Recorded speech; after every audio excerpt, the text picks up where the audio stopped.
Hi friend నమస్తే. 'మాస్కా దాస్' విశ్వక్సేన్ నటించిన 'funky' movie hit అయిందా? ఫ్లాప్ అయిందా? యావరేజ్ అయిందా? తెలుసుకునే ముందు మన ఛానల్ ఎవరైనా సబ్స్క్రైబ్ చేయకపోతే సబ్స్క్రైబ్ చేసుకోండి. ఈ సినిమా రిలీజ్ ముందే ఈ సినిమా యొక్క నిర్మాత నాగవంశీ ఈ సినిమా యొక్క స్టోరీ నెక్స్ట్ రివ్యూలో అంతగా మీరు చెప్పవసరం లేదు. ముందుగా నేనే చెప్పేస్తున్నాను. అంతగా స్టోరీ ఉండదు. ఓన్లీ కామెడీ మీద ఈ సినిమా ఆధారపడుతుందని ఆయన అనేసరికి ఈ సినిమా యొక్క డైరెక్టర్ అనుదీప్. అనుదీప్ జాతి రత్నాలు లాంటి బిగ్గెస్ట్ బ్లాక్ బస్టర్ అయితే తీశాడు. మరి ఆ డైరెక్టర్ నుంచి వచ్చిన మూవీ ఏ విధంగా ఉంటుంది, మళ్ళీ జాతి రత్నాల్లా పగలబడి నవ్వుకునే సీన్స్ ఉంటాయని ప్రతి ఒక్కరికి ఈ మధ్యన అంచనాలు పెరిగాయి. అంతకుముందు ఈ సినిమా స్టార్ట్ అయినప్పటి నుంచి ఎవరికి అంచనాలు లేవు. కానీ రీసెంట్గా ప్రీ రిలీజ్ ఈవెంట్లంట జై ఎన్టీఆర్ ఇలా ఎన్టీఆర్ అన్న అభిమానులు కొంచెం పుషప్ అయితే ఈ సినిమాకి అయితే ఇవ్వడం జరిగింది. అసలు ఈ సినిమా యొక్క కథ ఏంటంటే, హీరో ఒక అప్కమింగ్ డైరెక్టర్, అంటే ఒక డెబ్యూ డైరెక్టర్.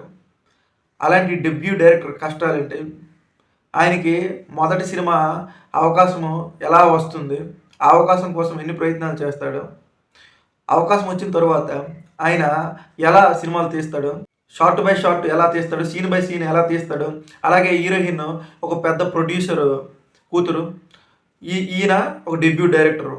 వీళ్ళిద్దరి మధ్యన లవ్ ఎలా ఏర్పడుతుంది, సినిమా కష్టాలు ఎలా ఉంటాయి, ఫ్రీ రిలీజ్లు ఇవన్నీ ఏదో గందరగోళంగా అయితే సినిమా తీశాడు. కానీ ఇది అనుదీప్ చిత్రమని ప్రతి ఒక్కరికైతే ఆశ్చర్యపోతారు. అంత కామెడీ అయితే ఏం లేదు, ఏదో సోసోగా ఉంది. అక్కడక్కడ కొన్ని సీన్లు అయితే నవ్వు వస్తుంది. అంతగా అయితే ఏం కామెడీ అయితే ఏం లేదు.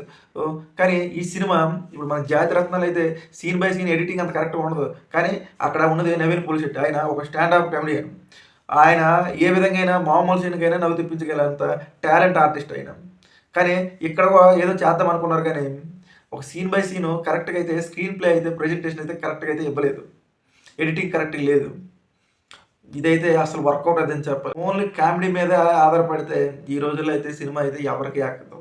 స్టోరీతో పాటు కామెడీ ఉంటే, స్టోరీ నుంచి కామెడీ వస్తే అది ప్రేక్షకులు ఎంజాయ్ చేస్తారు తప్ప ఈ రోజుల్లో కామెడీ అనేది ఫన్ అనేది ఎక్కడ దొరకట్లేదు. మొబైల్ ఓపెన్ చేస్తే చాలు ఇన్స్టాగ్రామ్, ఫేస్బుక్, మోజ్, యూట్యూబ్. అది కాకుండా ఇప్పుడు ఏఐ జనరేషన్ అది అడిగితే ఏఐ ఇచ్చేస్తుంది మంచి మంచి కామెడీ సీన్లు. అలాంటిది ప్రత్యేకంగా ఏవో సొల్లు 4 కామెడీ బిట్లు పెట్టిస్తే సినిమా హిట్ అయిపోద్దని అనుకోవడం ఒక మూర్ఖత్వం. మరి ఈ సినిమా యొక్క నిర్మాత నాగవంశీ ఎలా ఒప్పుకున్నాడో నాకైతే అర్థం కావడం లేదు. ఆయన బడా చిత్రాలు తీస్తున్నారు. ఆయన ఏ సినిమా తీసినా మినిమం హిట్ అయితే ఉంటుంది. మరి అలాంటి నిర్మాత ఈ సినిమా ఎలా ఒప్పుకున్నాడో అర్థం కాలేదు. విశ్వక్సేన్ అయితే ఆయన వరకు నటన పర్లేదు. కానీ ఆయన అంతకు ముందల ఆయన సినిమాలు gang of Godavari, next Gaami, ఇలా 2-3 సినిమాలు అయితే ఆయన వరుసగా పోతున్నాయి. ఈ సినిమాతో తన పందా మార్చుకొని కొత్తగా ట్రై చేశాడు. అది ఈ సినిమా హిట్ అవుతుంది అని అందరూ అనుకున్నారు. ఎందుకంటే ఆయన అంత ఓవర్ యాక్షన్ చేయలేదు.